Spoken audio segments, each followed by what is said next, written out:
I see your face in the sun, making days so very bright. I see your face in the moon, lighting up the darkest night. I see your face in each flower and in every drop of dew. Oh, everywhere I look, there are you. I see you in the mountains with such silent majesty. I see you in the treetops and in birds that fly so free. I see you in the eyes of friends when they look back at me. Oh, everywhere I look, there are you. Even when dark clouds sometimes hide the sun, and your face seems hidden, and I feel so all alone, I still know that I'm your child, surrounded by your grace. Please keep me ever close to you and show your precious face. I see you in each step I take, in every place I may be, in every face before my eyes, in waves upon the sea, in each and every pleasure, and even in my pain. Oh, everywhere I look, there are you. I see you in my hopes and fears, and in my every song. I see you in my smiles and tears. To you I do belong. You're the soul within me, and the love within my heart. Oh, everywhere I look, there are you. Yes, you're the soul within me, and the love within my heart. Oh, everywhere I look, there are you. Yes, everywhere I look, there are you. There are you. There are you.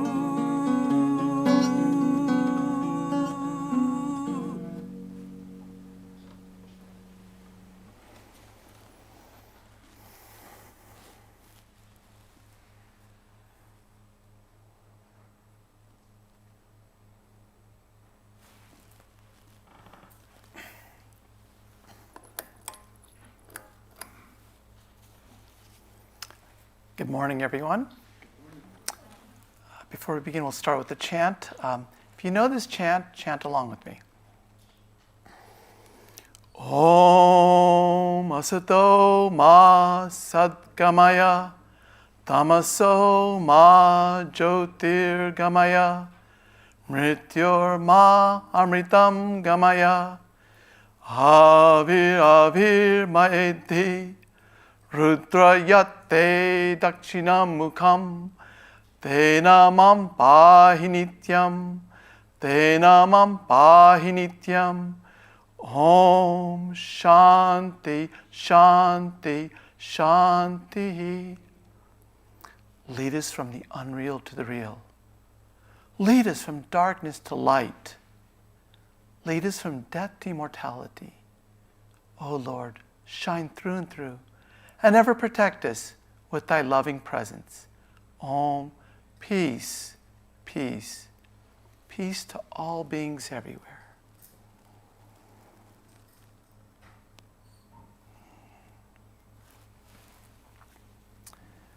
Well, thank you for coming this morning.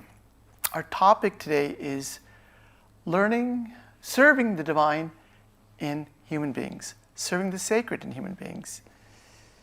And I was just listening to the song, beautiful song, by the way, and I was just thinking that if I was to see the face of the divine, the Lord, in each and every part of the audience here, I feel quite intimidated. It may be an intimidating experience to speak in front of the Almighty Divine. So today we're going to talk a little bit about what do we mean by the divine in human beings. First, before I start, I'd like to ask you, how many of you actually do this as part of your spiritual practice, serving others? By a show of hands. A good majority of you. Great. All right. That's what we're really going to dwell in today. My name is Swami Harinamananda. I'm the resident minister in San Diego. And I haven't been here in quite a while, about a year and a half. I actually had gone to a divinity's, I had a fellowship in Harvard, and I studied chaplaincy and spiritual counseling. When I came back from my experience at Harvard, my professors all encouraged me, you should do what's called CPE. Get a chaplain internship training program at UCSD. You'll be trained as a chaplain, interreligious chaplain. So I went through that program, and it's actually a four-year program at UCSD. So I'm in the midst of I just finished my second year. It's a very intense program.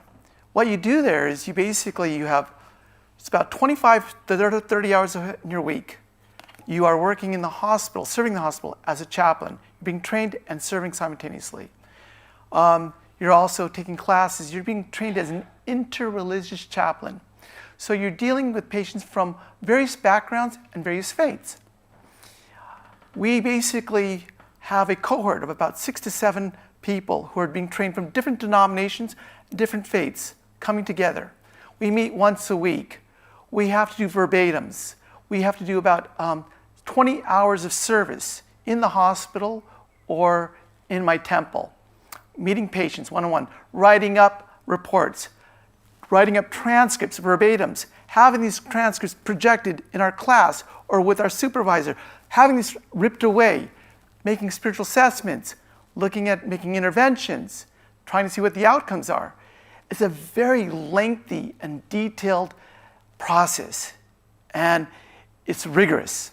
So all of my time is going into that field here. And what this has allowed me to do is, I do serve at UCSD in the Hillcrest branch. It also allowed me to open up a Vedanta chaplaincy and spiritual care in our center. And this is allowed also not only for our center, but for people all over the United States, people from the Vedantic background who are coming for any type of crisis. So I have Zoom meetings from people all over the world.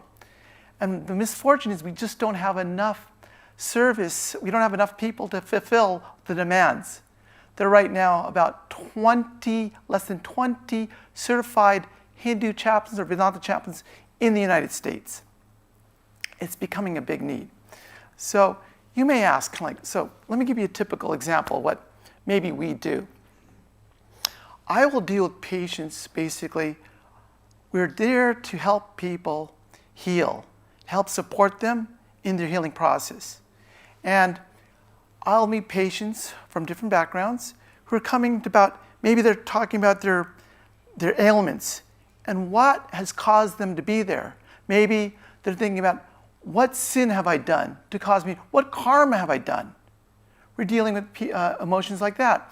Could be an amputation, partial amputation in a foot. And a woman is telling me, how am I going to now be with my family? I'm going to be a burden on my family. How is my partner going to look at me? We're dealing with helping with that. Even just recently, it was when I was in April, I had a patient from a Hindu background who had muscular degenerative disease, being diagnosed that he has less than 6 months to live. And he went in to get, it's called medical aid in dying. He got a prescription for this. Should I take it or not? Helping support the person in their journey. What does the law of karma say about ending your life? In short, I can't stand the pain and suffering. I have emotional dignity. I've lost my autonomy. What do I do? So we're there just to help support. So these are sort of various few cases, even immigrants coming across. How do we support the patients who are there? How do we support the devotees who come? That's part of chaplaincy, to help aid and support their journey in making these life decisions. So, because I was spending so much time doing this, this had to become a part of my spiritual practice. So I was trying to figure out, how do I really make this a practice so that I feel I'm getting elevated, I feel like I'm benefiting, just like I'd be sitting in the shrine or doing my scripture studies. How does service also benefit me spiritually so that I feel a sense of more freedom, more poised, more spiritually elevated? Let's see. Oops. So, for those, when I did this, I finished my second year now. What I was noticing is that if you do seva, service, you know what happens? How many do service? Do you notice that, do any of you who do service tend to burn out? What are some things you do to do self-care? Give me just some things from the top of your head. What are some things you do to take care of yourself? Meditate. Swim. Anything else? Walking in nature. Wonderful. Okay. Because we don't have a lot of time, I've got like 3 hours of material. We're going to get done in 45 minutes, so I'm going to make it short. I say what you should do every day is take your meds. What do I mean by meds? M. Does anybody guess what M stands for? Meditation and being mindful. E. What does E stand for? Exercise. You do it. Swimming. D. What does D stand for? What do you guess? Diet. Yeah, you have to be careful of your diet. And what do you think S stands for? Sleep. Yes, sleep and support. If you take your meds every day, it's like putting the oxygen on yourself so then you can help others put oxygen mask on them. You have to take care of yourself first. That's first and primary in order to help serve another. Otherwise, you can be exhausted, limited energy, frustration, biases built in, and you're no good serving others when you're feeling this way. Would you agree with me? So, this idea of serving the divine in human beings, it's a concept that came up in the Vedanta, and today I'd like to talk to you about why we're doing this, but then also what this topic is. What is serving the divine in human beings? And then a little bit about how we can do it. This concept actually originated, it's called Shiva Gane Jiva Sheva, serving humans as Shiva, as the divine. And this idea actually was conceptualized by our mystic saint and incarnation, Sri Ramakrishna.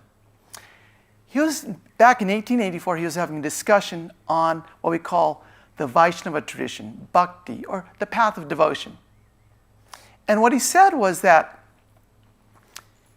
in the path of devotion, there are three important points a devotee should remember. One, name ruchi. You should have love for saying God's name. Two, you should have Vaishnava Sevan. You should serve the devotees. And three, Sarva Jividaya. You should have compassion, compassion for all beings. When he said this, Sarva Jividaya, compassion for all beings, he went into samadhi. He went into an ecstatic state. Now, this word compassion, meaning daya, has been translated by Swami Harinamananda as compassion. But in Sanskrit, what you'll learn is that any word in Sanskrit has multiple meanings. So depending on the context of how you use it, it can have various different types of meaning. And what I'm going to say here is if you look up daya in a Sanskrit dictionary, you can also notice it's defined as sympathy. In one poem, it's also defined as mercy. So I'm going to give you new light if you know the story here about this thing, compassion. When he got out of samadhi, I'm going to define it as sympathy, and I'll explain why. He comes out of samadhi.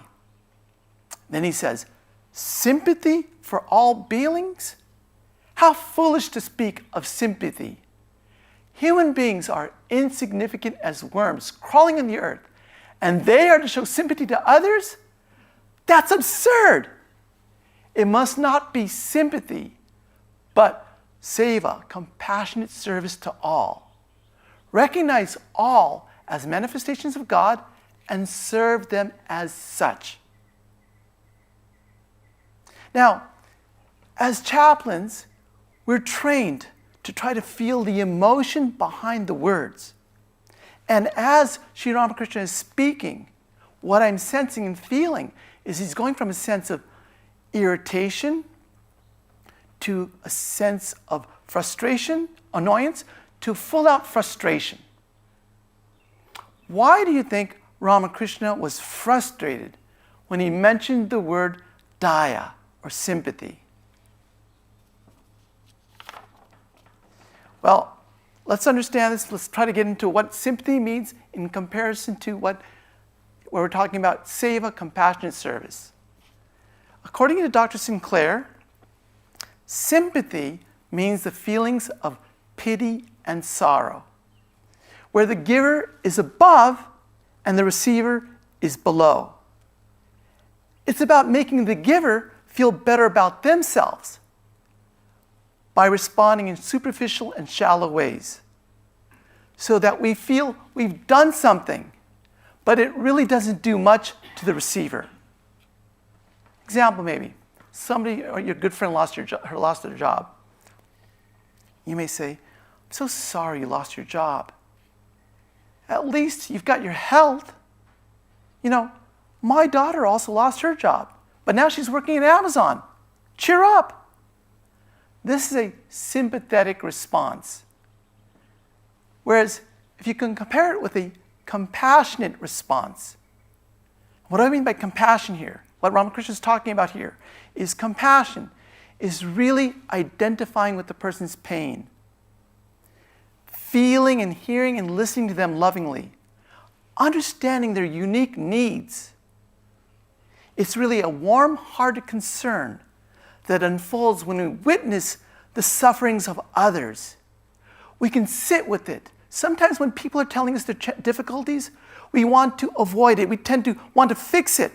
It's hard for us just to sit with it and be with it. And then, feeling it, being with it, you feel motivated to relieve it through action, by doing something about it. This is what Sri Ramakrishna is meaning by the term seva.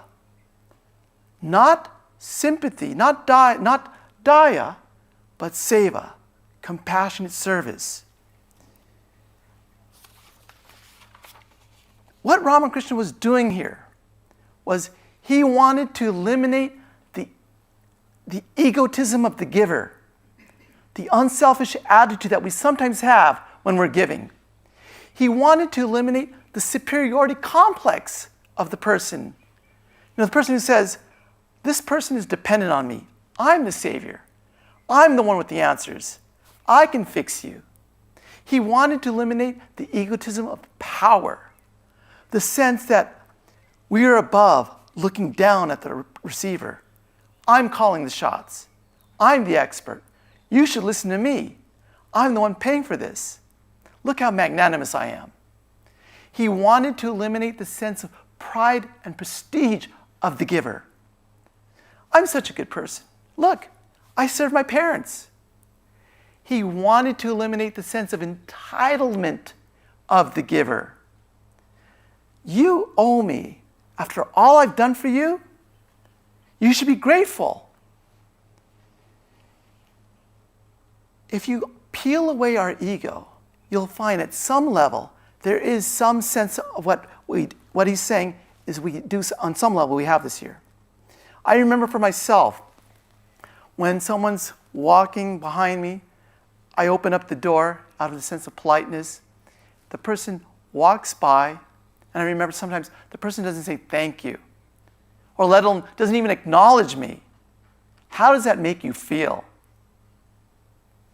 I also remember at times when, we'd have visiting swamis coming to our temple, and I'd cook some food, offer it to the Lord, and then offer it to our swamis.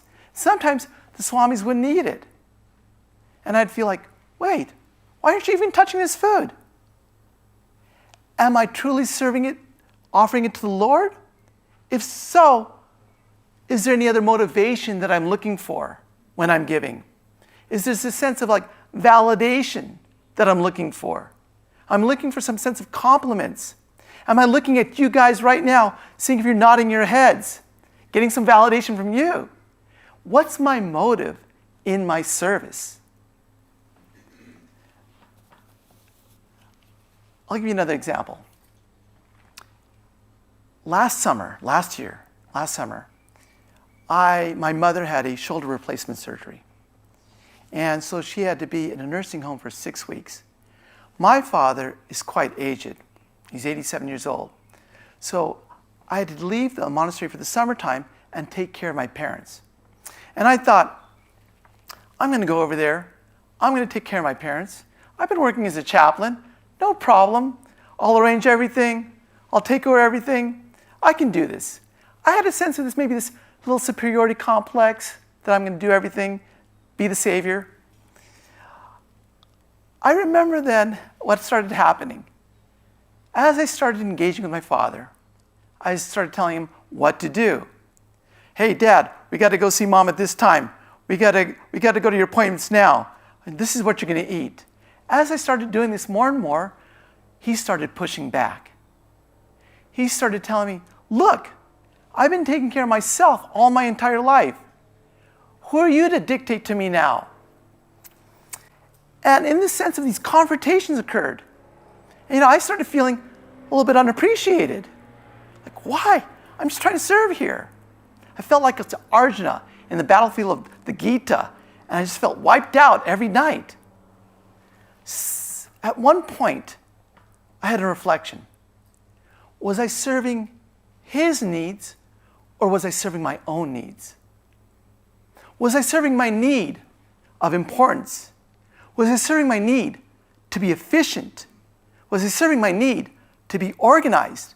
Was I serving my need to go down the checklist and check everything off to say we did everything? Or was I not meeting his need for the sense of autonomy, for the sense of dignity, for a sense of respect? So what I started finding out was, instead of making demands, I started making requests. I'd say, Dad, what would you like to eat today? I notice you have an appointment at the physician's. Would you like me to drive you? In this sense, what started happening was a deeper connection occurred. Do you know what started happening? I started listening to him. For one of the, really listening to him. And I discovered, I'm just going to go off script here. I discovered, there's a whole story about my dad I didn't know. He's a famous microbiologist, virologist. I discovered in 1973, he discovered a certain pathway where DNA normally makes an RNA, and RNA makes a protein. He discovered that RNA goes back to DNA.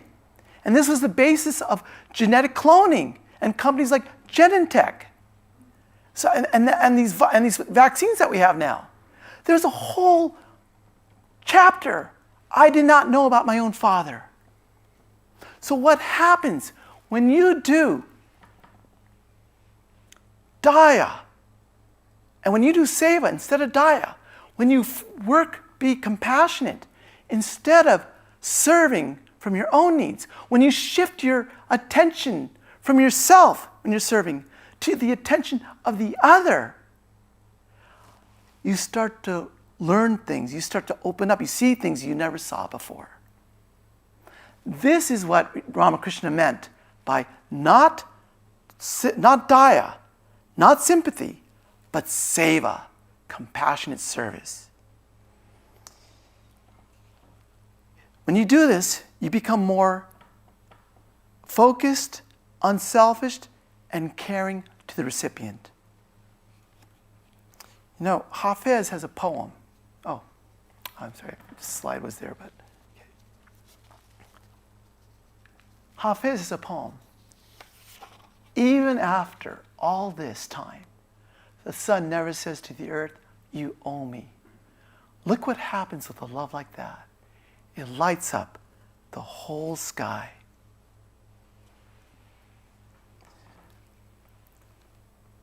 So maybe we can think about next time, if we are a boss or a person in charge, when an employee asks us, I need help, do we tend to brush that person off, pacify them?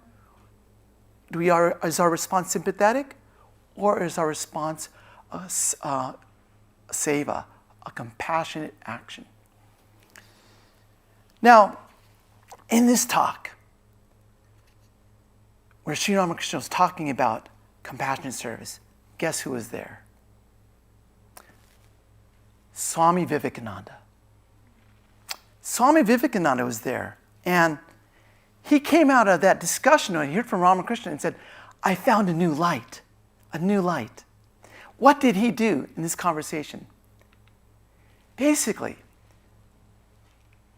Sri Ramakrishna took us from daya, being self-centered and me-centered, to being person-centered.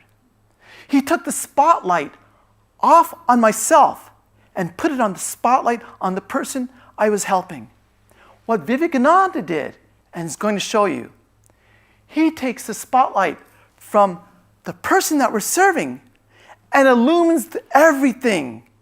The person receiving the service, the person doing the service, is all in the light of the divine, all in the light of consciousness. So not only are we going to learn and meet the needs of the person we're serving, but also in the process of doing the service, our own needs will come up, and we will purify those needs as well in the light of awareness. This is Swami Vivekananda starting to unpack Sri Ramakrishna's message. So let's explore what he's doing here. He goes on to say that we don't have to retire to the forest.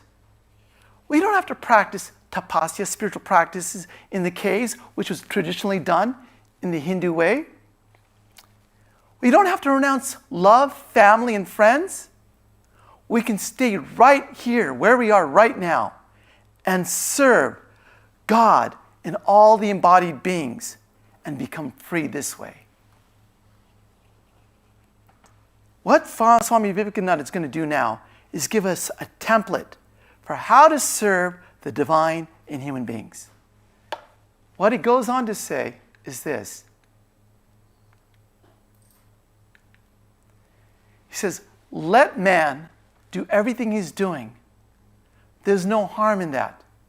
It's sufficient for him first to be fully convinced that it is God that exists, manifested before him as the universe and all beings in it.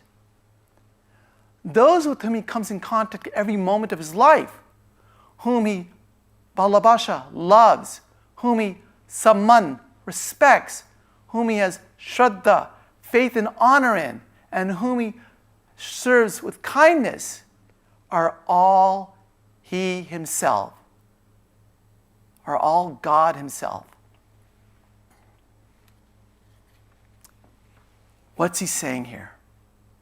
He's saying, simply speaking, that first, let us accept and recognize the person we are serving is the divine, coming in this form, in this name, with these qualities.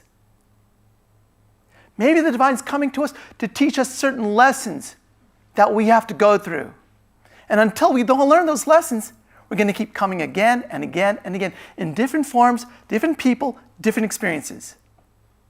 First, let's be convinced that it is God that exists in front of me. Eko aham bahuyasam prajayeya. I am one, the divine says. Let me be many and manifest myself in all these embodied forms. Today we are talking about serving God in human beings. Jivas, when we say serving jiva, that can be embodied beings. Cats, dogs, any embodied being. Today is about specifically human beings. Now, if you can first recognize and accept the person you're serving is divine, the second thing he says, how to do it? If you can serve in a way that you love the person, you show respect to the person, you have faith and honor in that person, you believe like a coach does to an athlete. I believe in you. I believe the answers exist within you. We're just here to help bring them out.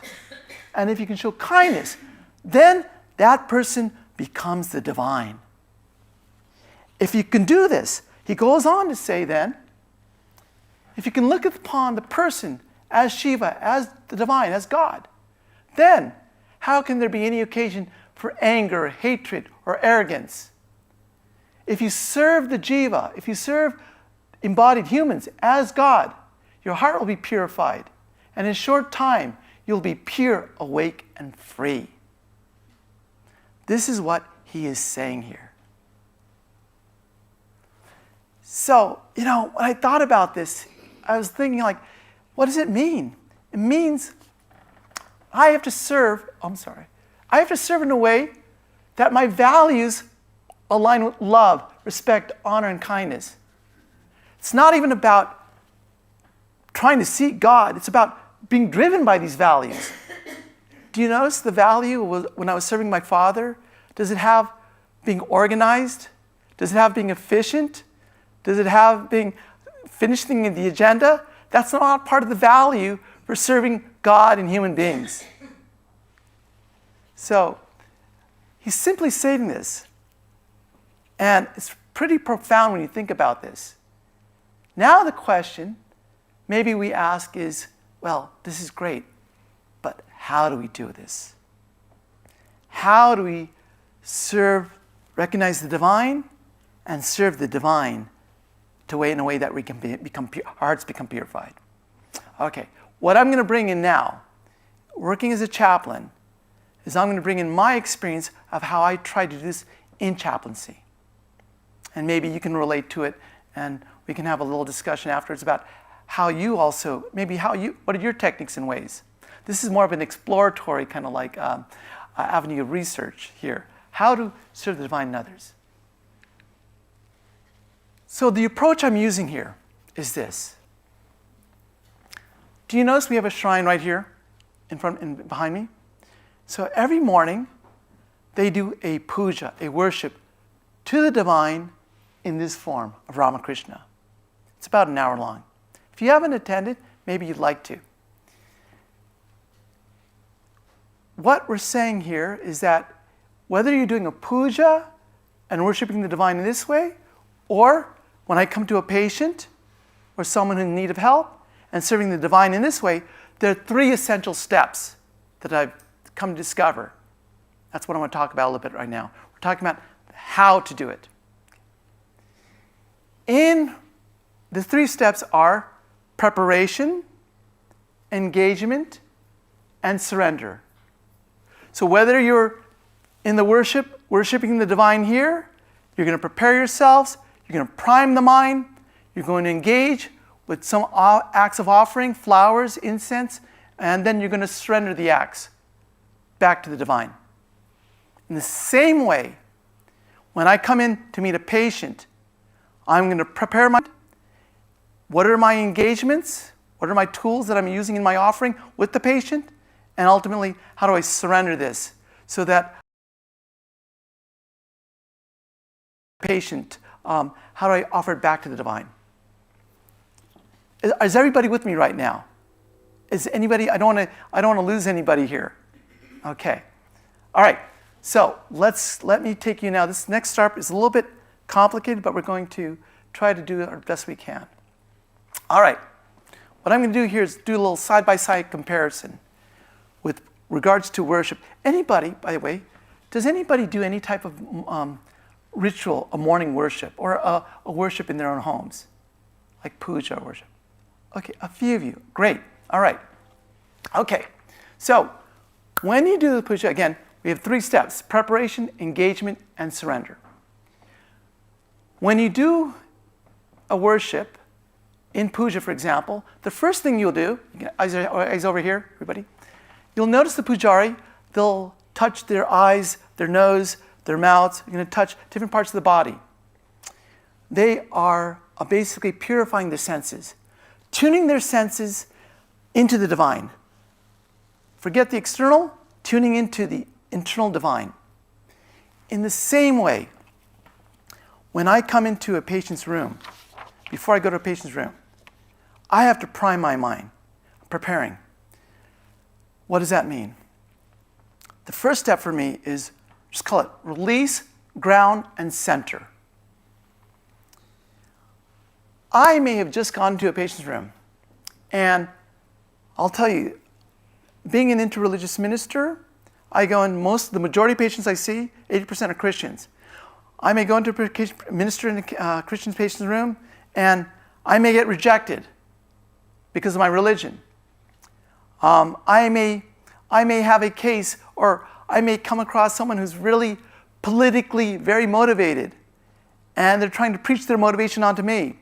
Or also, they may have very strong viewpoints, and I may find myself agitated. There was one patient, I remember, he had metastatic cancer, and I remember I had a great time. He was Christian. We were talking about the divine. We were talking about the Lord's Prayer. He has less than 2 weeks to live. I had a great time with him. I came in with these expectations. I'm going to have another great time with him. Come into the room. Patient has a roommate. The roommate's TV is blasting. The patient, I can't hear the patient. Nothing's clicking. I'm getting a little bit more agitated and irritated. I'm finding it's not going the way I expected. Come out of the room. I'm feeling a sense of heaviness. I've got to go to the next patient's room. What do? So, simple way is I've got to let go of my biases, let go of my negative thinking, let go of that negative energy, the tightness that I'm feeling all within me, about the ruminations, about the anxiousness, and I have to anchor myself in the present moment. So, simple exercise.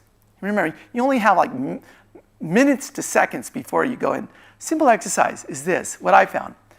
Is going in before I go to the patient's room, on my way, sometimes after the patient we have to do documentation, I'll exhale. I'll exhale all the negativity, the tension, the physical tiredness, the anxiousness. I'll exhale it all from crown, scanning my body, all the way down to my feet, into Mother Earth, Mother Bhumi. When I inhale, I'll inhale the nutrients, light, divinity, like a white divine light, uplifting and all through my body. I'll do this 3 times.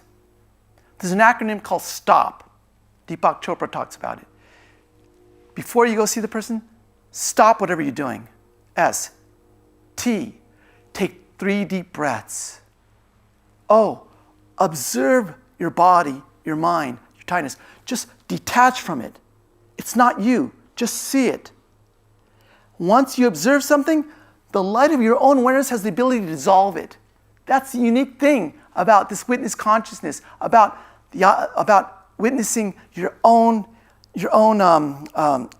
difficulties, struggles, emotions. Once you can detach and see, this is not me. I am not tired. I feel tired. Once you make the sense of separation, you illumine your light of awareness, just observing it. It starts to have less of an effect in you. Then you proceed. The next step, really quickly, I'm giving you a number of steps, but when you start to do it, it just takes a matter of minutes to do this. Okay? The next step I find is in puja, we have an intention. The intention basically is, what's the purpose in my service? In puja, when we do worship here, We're asking for love, for devotion, for knowledge, and we're asking for this worship to benefit all of humanity. When I proceed into a patient's room, before I go in there, I'll say a simple prayer to set my intention, to have the flow of energy go in a certain way. And the prayer for me is, Mother, let me be your instrument. Give me patience, understanding, and love. Tell me what to say and keep me out of your way. This prayer came from Father Michael, who was a chaplain, Catholic chaplain, and the first casualty in 911. And the prayer that he says is, Lord, take me where you want me to go. Let me meet who you want me to meet. Tell me what you want me to say and keep me out of the way. And the idea is that you're trying to set an intention so that you can be an instrument of the divine. You want to channel the divine energy, the divine power, the divine intelligence in and through you to be able to work through you when you meet the embodiments of the divine. Because you know why? I come to so many different times where I just don't know what to say. I don't know what to do. I'm stupefied. One of the first times when I shouted my first Christian chaplain, coming to the patient in the ICU, the mother, the son is overdosed on some type of drug. And the mother, he's almost brain dead. The mother's asking for a miracle. If Christ can raise the dead, let him not perform a miracle on my child. I was watching the interaction between the chaplain and the patient, and I was just, what do you say in a situation like this? So you want to become the instrument of the divine. So the real reason here is that you want to sense that I don't have to control everything. I don't have to fix everything. I have to remember that I'm not in charge. And when I go from the consciousness of struggle to the consciousness of surrender, then whatever's happening in that moment is what's meant to happen. It's what the divine has brought to me to learn from, not change it, but go with it. The right people, the right situation, the right words, they all start to come out if you can just let go of the ego. I think someone said ego, edging God out, E-G-O.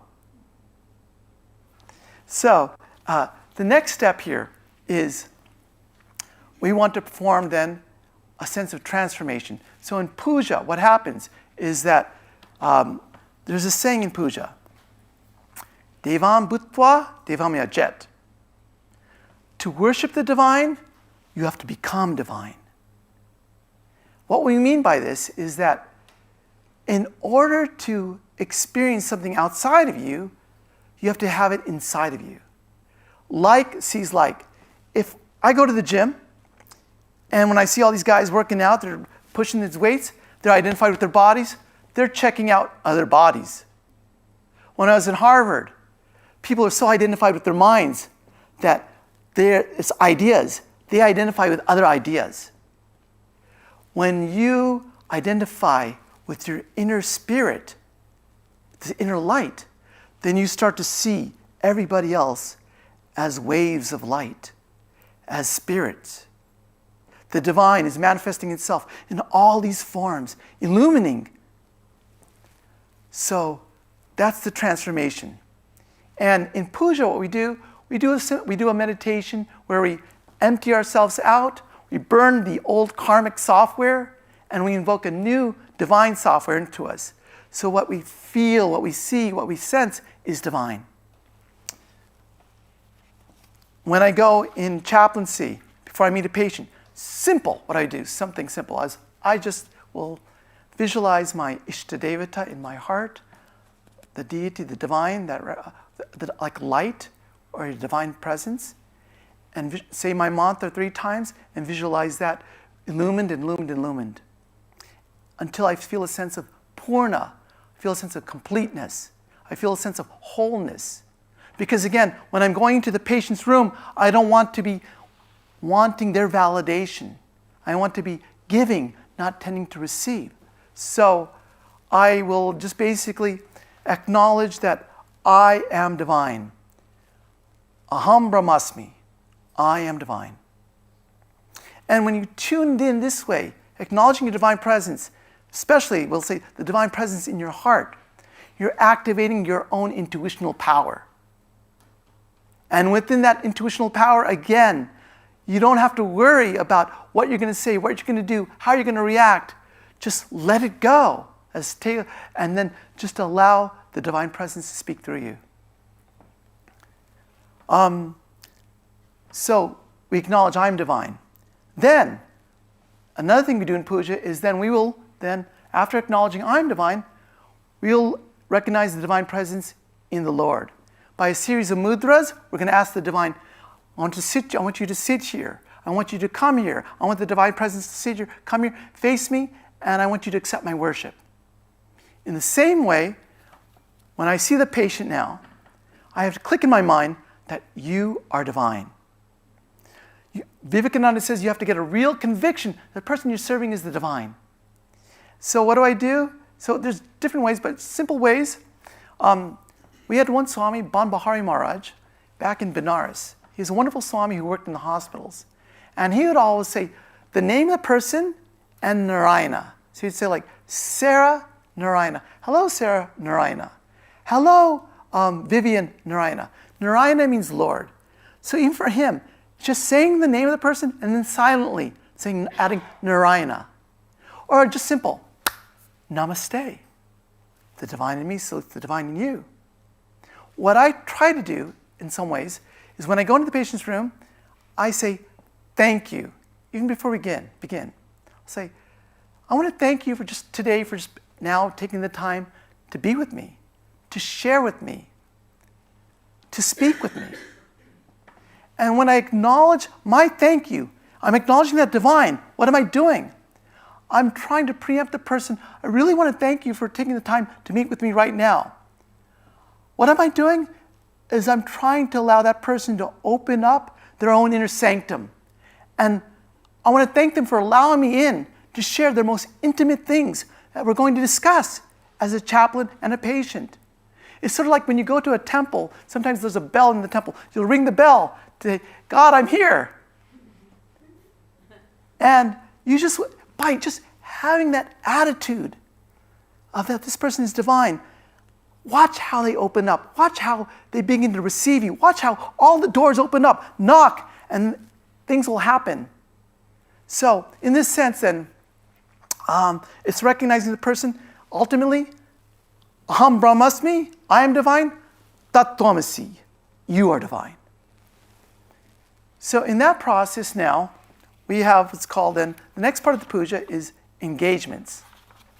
And now I told Krishna Prana I'd end at, this is the ending time right now, so I'm going to honor the time, and then we will, and then maybe we can have a Q&A session afterwards, and we can finish up some of these things here. But let me wrap this up and just give you some of the essence here.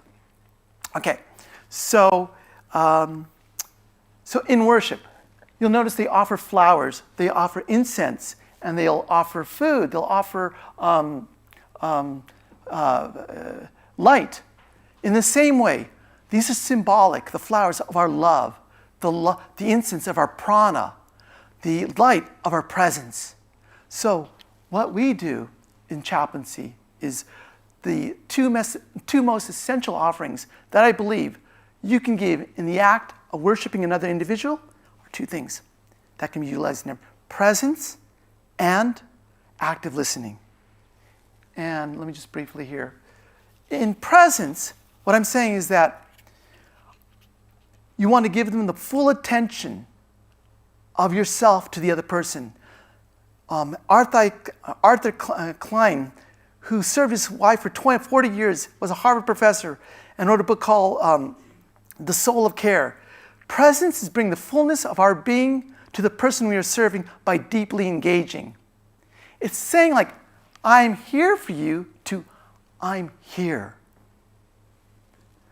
There should be a level of openness, a sense of openness, acceptance, embracing, spaciousness, no judgments, not even advice, no fixing things, just offering presence. Because what do patients want more than anything else? Is they want a place where they can pour into all the things that they're holding on to. We go in life and everything we do, and we're holding. Where's the place to release? That's what people are looking for now. And the second thing that we offer is active listening. And here, active listening basically is that paying attention, wanting to understand, to value, to respect, to ponder what that person is saying. Listening not just to their words, but their emotional cues, and reflecting it back to them. It's like being a mirror, where you listen with curiosity and wonder, and they begin to see for themselves what the answers are. When Vivekananda says, you must show love, respect, honor, and kindness, he's saying, I'm offering my full attention to you because I respect you. I'm offering my time and energy to you because I honor you. You matter. I'm offering a dialogue because I want to partner with you in our shared growth, because I have love and concern. So, in active listening, the most important point here is not to cut a person off. Not to feel like we have the solutions and want to fix things. In active listening, what you're doing here is what we do as chaplains, is we learn to be a mirror to the patient. So the patient will talk, will reflect back to them what they're saying, and then their answers start to come. Part of the thing about chaplaincy is that you learn to diagnose patients. Either they're coming for meaning and direction and purpose, or they're coming for issues of reconciliation while they're sitting in the hospital, or they're coming to be loved. So as a chaplain, you learn to embody maybe a truth teller to people who have reconciliation issues. You're serving as a guide to people who have meaning and direction issues. And you're serving as a valuer to people who have issues with wanting to be loved and connected and seen in the community. All this is, we're not fixing anything. We're just allowing space for people to empty out, because ultimately the answers occur within you. And is it time? Can I wrap? Can I have 5 more minutes, you think? Okay. So now this is key essential point here. Okay. When you do the puja, you get what's called prasad, right? And prasad is like the fruits of the worship. So they'll give you like food, cookies, whatever you offer to God, then you get back the prasad. Okay. What do you think the prasad is? What are the fruits when you are with a patient or with someone that you're serving? What do you feel? What happens afterwards? What's the fruits of your worship? Anybody? Satisfaction? Okay. Anybody else? Joy. What? Joy. Love. Okay. So let me tell you really quick. When I was serving my father in the summertime, trying to serve with this, I didn't feel satisfaction. I wasn't getting any love.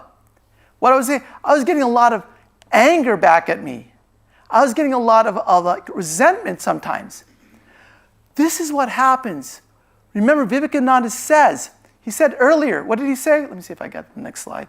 He said, if you can serve a person, what happens? Then you don't feel, where's anger, hatred, arrogance, and kindness, or superiority? Well, you know what happens?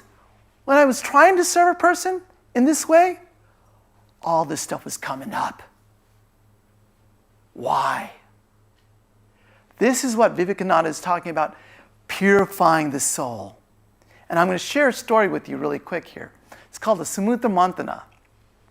It's a Puranic epic where the gods and demons are in search of this Amrita, this nectar of immortality. It's embedded in the bottom of the ocean. How to get access to this nectar? What do? They get the snake of Shiva, and they start doing a tug of war, back and forth. The gods on one side, the demons on the other side. Back and forth. They're churning the ocean.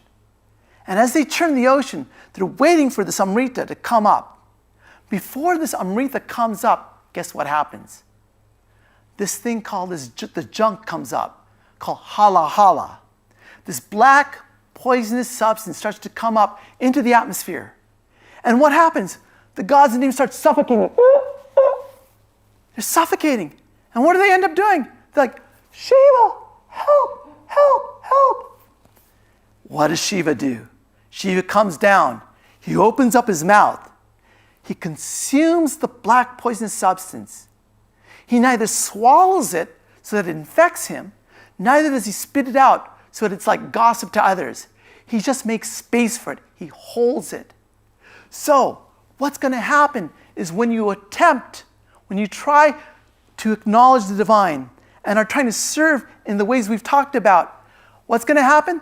The hala hala is going to come out of you. Sri Ramakrishna calls it the satripu. Jealousy, greed, anger, hatred, all this starts to come up.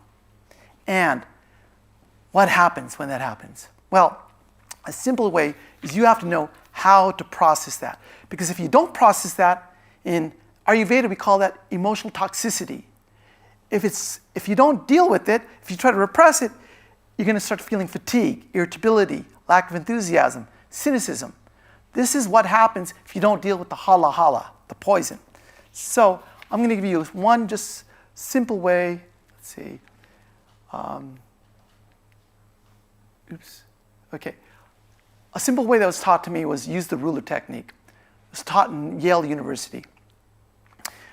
It's an acronym, RULER. R, recognize the emotion that's happening within you. What happens is that before the emotion consumes you, before it becomes an intense emotion, it starts off as a soft emotion, a feeling of annoyance, before it becomes a fire of anger. Learn to recognize the emotion when it's becoming a soft emotion, because that's what you can work with. When it's an intense emotion, you're consumed by it and reacting to it. It's too late. So you want to start developing an emotional acuity to what's happening within me. It means turning within each experience, each encounter, and just tapping in what's happening. You means understanding. Understand means start asking some questions. What was I doing before this happened? Who was I with? What situation is causing these emotions to come up? L, label the emotion. Labeling emotion, I find, is sometimes can be very difficult. I've been on many retreats, and usually when they ask us how we're feeling, all the women will raise their hands and tell what they're feeling. When it comes to men, you know what happens? When you ask them, I feel nothing. There's a state in Vedanta called Sushupti. It's called the deep sleep state, when you're just aware of blankness. That's what most guys feel like when you ask them, what are you feeling? I feel blankness. I feel nothing. Easy way I'm going to teach you right now, okay, is this. It's called I forget what this chart is called right now, but it's got two axes. When you're feeling, it's got energy on one axis, and it's got pleasantness on the other axis. So if you're feeling high energy and very pleasant, this is the yellow plate. It could be one of these feelings: ecstatic, inspired, motivated. Okay. If you're feeling low energy, but you're feeling pleasant, it could be a sense of content, gratefulness. Something like this is if you go to a kirtan party, you may be feeling excited, enthusiastic. Here after meditation, you're feeling content. If you have feeling low pleasantness and low energy, it could be that you're feeling apathetic, bored, sad. Or if you have high energy but low pleasantness, it could be you're feeling enraged, anger. Simply speaking, if you know about the guna system, this could be tamas, rajas, sattva, and a mixture of rajas and sattva. But the idea of this is just to get an idea, when you're tapping into your emotion, tapping into your feelings, what am I feeling? Once you have the feeling, you can label it. The next step is let's go back to here. is expressing it. You want to bring it out of you. So you express it, you can journal about it. You can write about it, you can tell a friend about it. You want to be able to bring it out of you. Usually with the emotions, we see through them, we don't see them. Again, going back to when you bring it out, you objectify, it has less power over you. Last step is release. And releasing here is, you can simply say, release it back to the divine. There are few swamis who tell me when they feel anger, let me start off. Sri Ramakrishna used to tell Girish Ghosh, whatever emotion you feel, anger, jealousy, offer it to me. Release it to me. The divine is like the fire of consciousness. It's burning within you. Whatever you offer to the divine, it doesn't infect the divine. It burns it away, yet the divine is ever pure, like fire. So whenever you're feeling some jealousy, anger, whatever it is, you take that, think of it like a flower and offer it to the divine. Om Namah Shivaya, Swaha, and feel it burning away. Jealousy, Om Namah Shivaya, Swaha, and feel it burning away. In this process, what's happening? We're getting to the bottom unconscious remnants of some scars that have been hidden there, embedded in there. We're bringing them up to the surface and releasing them out. And this is the process of serving the divine in human beings and becoming more and more purified in the process. So that's all we have time for now. And I would encourage you guys, really it's a lot of stuff, but if you watch the video, you'll see that it goes really quickly. And the idea is that once you have these techniques, the techniques will generate an attitude. And with that attitude, you'll see the divine everywhere and serve the divine in that way. So thank you so much.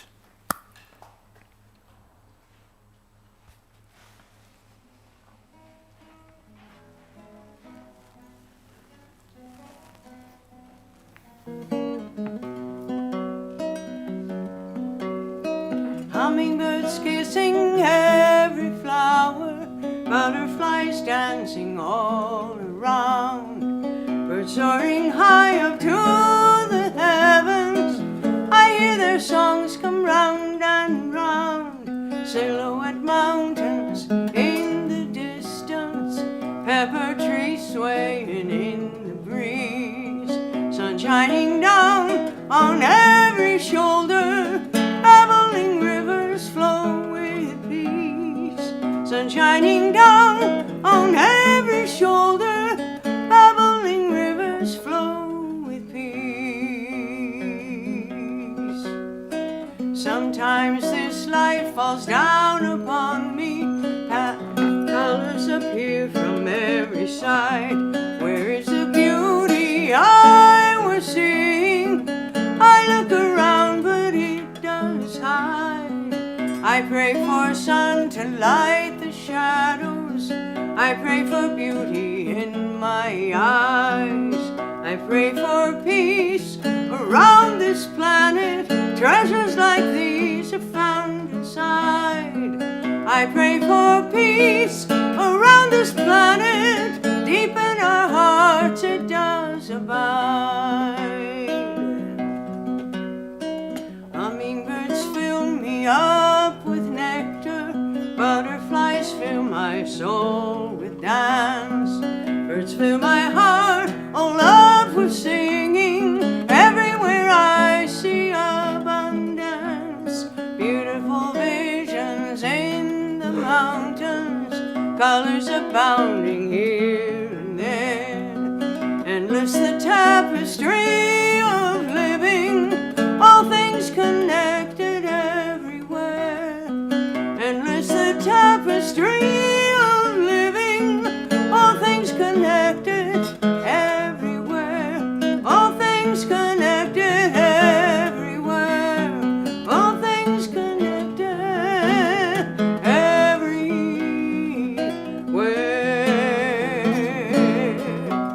Everywhere.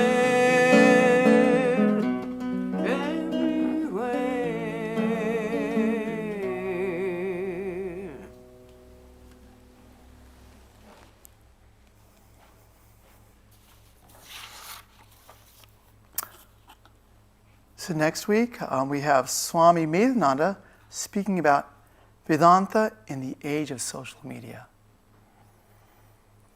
Om Shanti Shanti Shanti Hari Om Tat Sat Shri Ramakrishna Arpanamastu. Peace, peace, peace to all beings everywhere.